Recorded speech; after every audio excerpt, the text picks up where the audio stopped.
Hey, what's in the box? What's in the box? Welcome to Spectre Studios' second foray into HeroClix. We are here at the complex in Southern Maine. My name is Art, and I've been playing HeroClix since the beginning of the Trinity challenge, which is pretty close to 15 years at this point.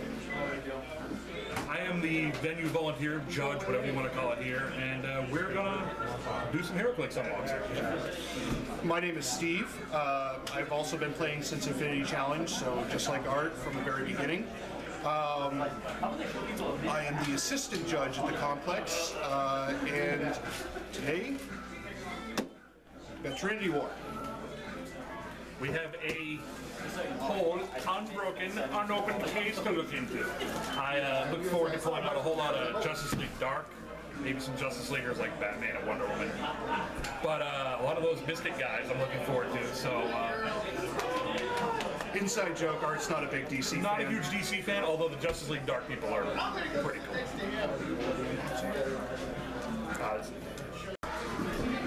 So our goal with this unopened brick is not just to show you what we get and pull some of them, but also to map the brick, as a lot of people out there have been doing, and show you what we actually pull.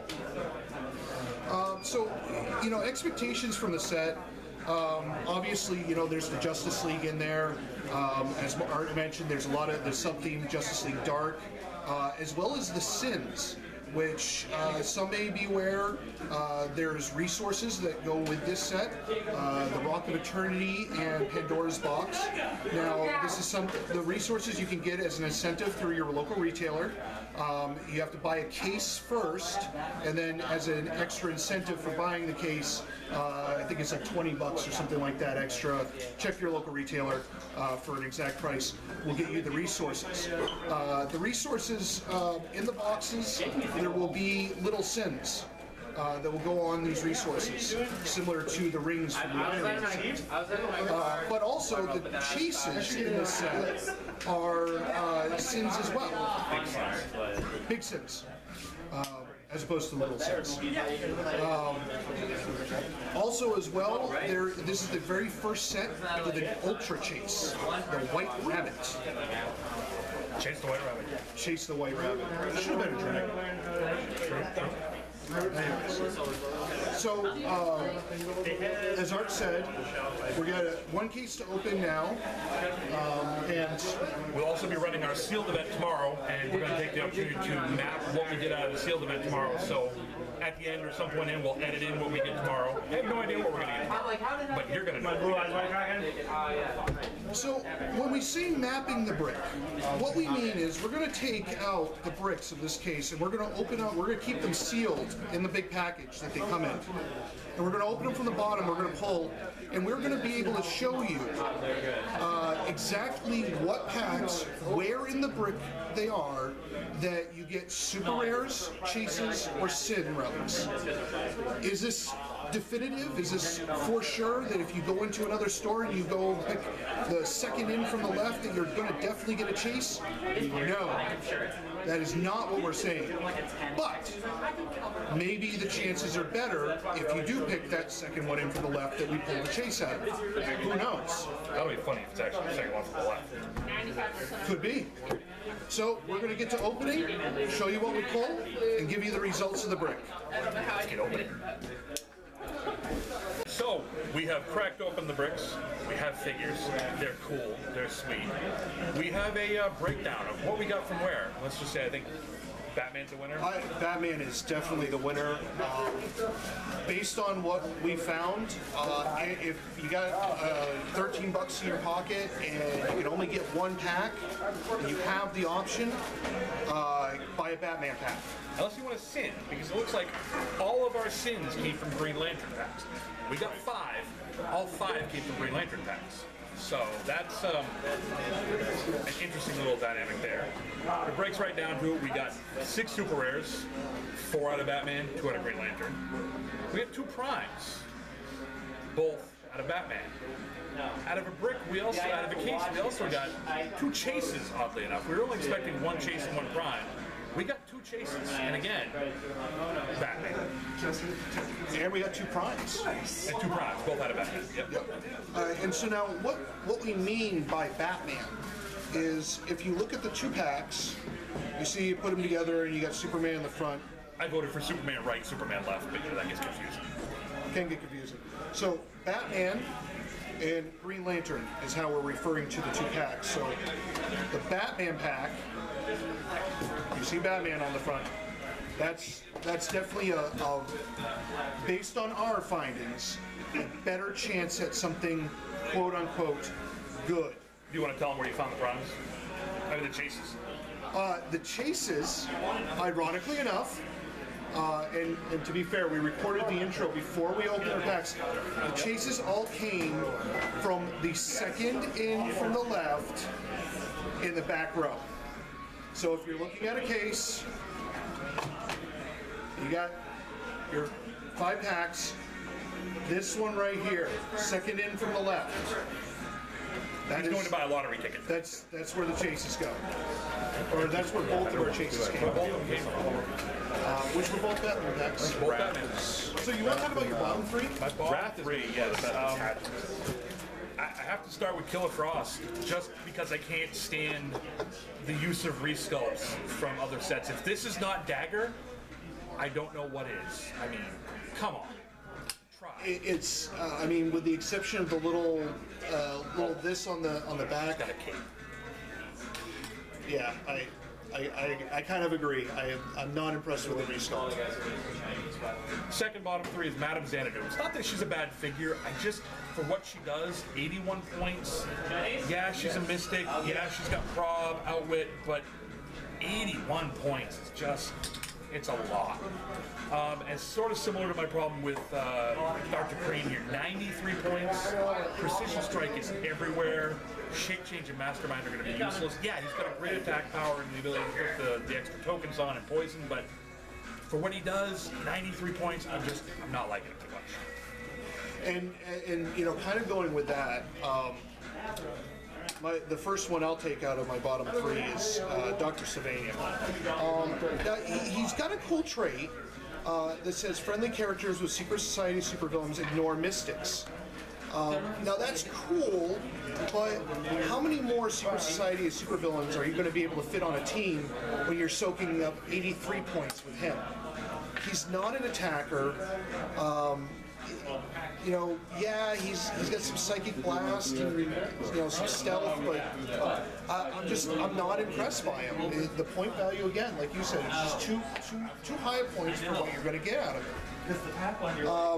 The second one, and I'm not saying he's a bad figure, but Signal Man has got to be one of the dumbest names I have ever.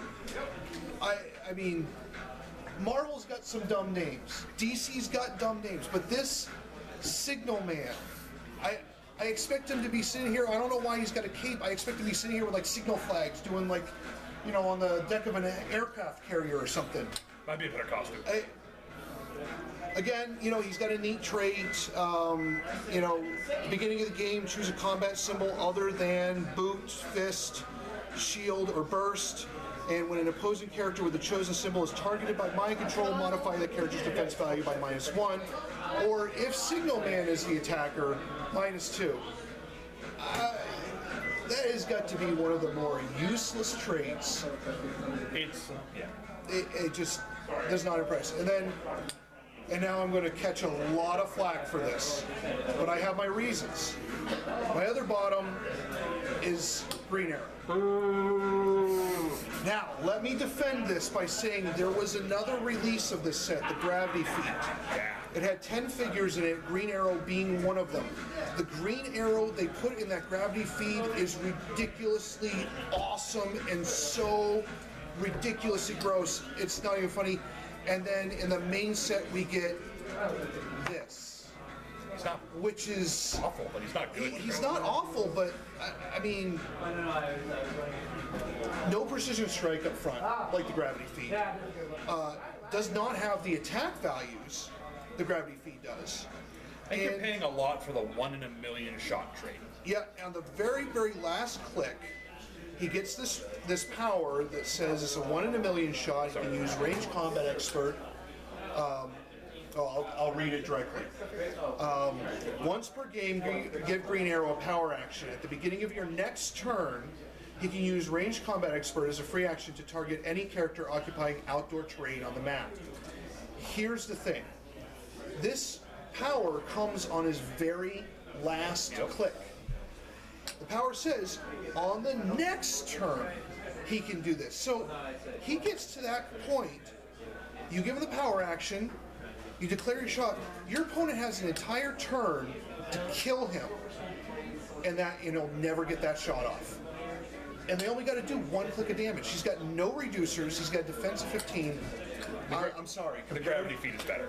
Way better, way better. Okay, so your top 3. Top 3. Deadman.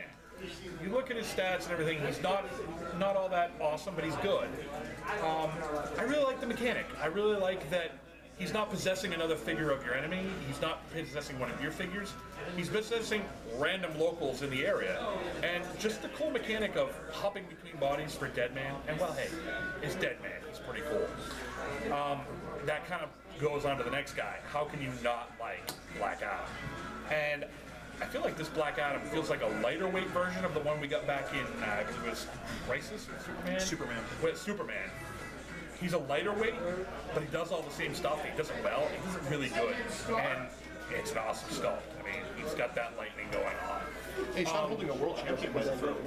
That is actually kind of cool. Now I think we're looking at a meta piece. I don't know how many people are going to use him, but the ability to running shot, as far as Dr. Light can running shot, because of the wording of the trait and the power and Psychic Blast, Outwit, Super Senses, this Prime, I think is going to be worth his weight in gold. The only drawback is he doesn't Indomitable, but you know what? Psychic Blast and a running shot that could be as high as probably 16. Just remember, you can choose which order you would place the values in. So I'm going to have his movement value, and then I'm going to roll my d6 and replace it with his printed speed value. Range of 8. Wow, it's just... It's an Alpha Strike piece, unlike any other, especially if it's just a great piece. Really, really great piece. Yeah, it's really good. And he's only a comic Prime, so hopefully won't be too hard to find, but... One thing that I'm going to say is top and bottom is I like the Sins. They look cool. They just won't stand up on the table. They'll look good on the rock and the box, but my issue with the Sins, at least the ones I pulled, is how absolutely tiny they are. Mine won't stand up. I could get my Buddha guy to stand up. So your top 3. My top 3, yes. Okay, so not being a big DC fan, just kind of looking at some of the mechanics and some of the powers. But first one I want to talk about is Shazam. Now, Art already talked about the Black Adam, which honestly, if I had a choice, I would take Black Adam over Shazam. But the thing that I really like about the Shazam is that they gave him the activation click, but they also built in a power for him where he can not only get rid of that activation click, but he can also boost up one of his teammates at the same time. Just to read it. Give Shazam a free action, choose any adjacent friendly character, and deal him 1 unavoidable damage. Modify the combat values of the chosen character by +1 until my next turn, even if the power is lost. Which, ironic, because as soon as you deal him a damage, oh my gosh, he's Shazam. He's got charge with 12, Quake, Impervious, and probability control. Pretty solid. I think he's 183 points, so you still got enough room for support. Somebody else for him to give those +1s to. The second one I really like is iVampire, and I know nothing about this character, absolutely nothing. I bet he's a vampire. I'm willing to bet he's a vampire, but I'm not sure. Now it's interesting with the recent vampires that we've seen. They've all started lower on their clicks. They all, start on click 3 or 2 or something like that. I've enjoyed that. And then they use Steel Energy to heal past their starting point up to click 2 or click 1, which is usually ridiculous. This is interesting. They gave him 2-point values. Basically, he says if he's 75 points, he's KO'd when he crosses the red KO line. If he's 170 points, he isn't KO'd until he gets all the way to his KO slots. Now, the interesting thing that happens is 1, 2, 3, 4, 5 clicks, and if he's at 75 points, he's dead. But if you play that 170 points, all of a sudden he gets on click 7, he gets a speed power that says he can use hypersonic speed and the Mystic's team ability, and his powers can't be countered. That's pretty awesome. Then he gets the attack power is actually a stop click. So if somebody is hitting you, they're on that last click right before it, and they hit you for 5. Guess what? You're only going to take 1, and you're going to hit that stop click. And not only does it give you a stop click,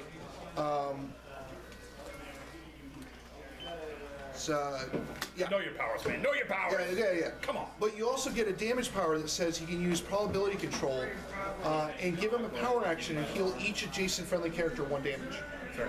No roll needed, no support, no nothing. Just that one little click of healing. And I know from my experience that sometimes that one click can make all the difference. Right, Art? Absolutely. Okay. So last thing, real quick, because I'm not going to get into her powers very much because it's not really her powers that I like.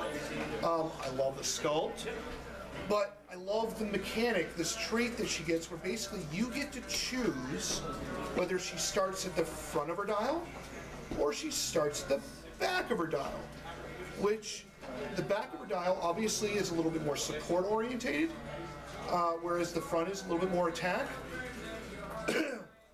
But it's that ability to choose that I find is really awesome, because whenever you're building teams, if you look at the current meta, a lot of what's showing up is people that get to choose powers at the beginning of the turn.